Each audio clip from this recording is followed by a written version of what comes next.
ప్రభు అయిన యేసుక్రీస్తు ఇటువంటి పడవలో ప్రయాణం చేస్తున్నప్పుడు తన శిశువులు కూడా ప్రభు అయిన యేసుక్రీస్తుతో ప్రయాణం చేయడం జరుగుతుంది.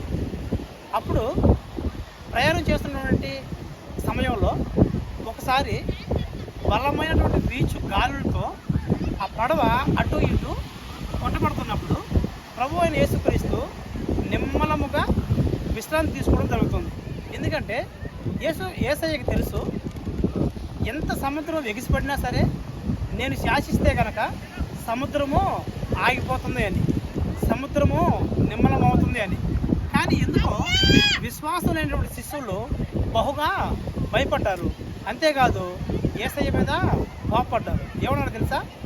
ప్రభువా, మేము చచ్చిపోబోతున్నాము అని అన్నప్పుడు యేసయ్య అన్నాడు, నా యందు మీరు విశ్వాసం ఉంచితే చాలు, సముద్రాన్ని కూడా శాసించగలిగిన శక్తి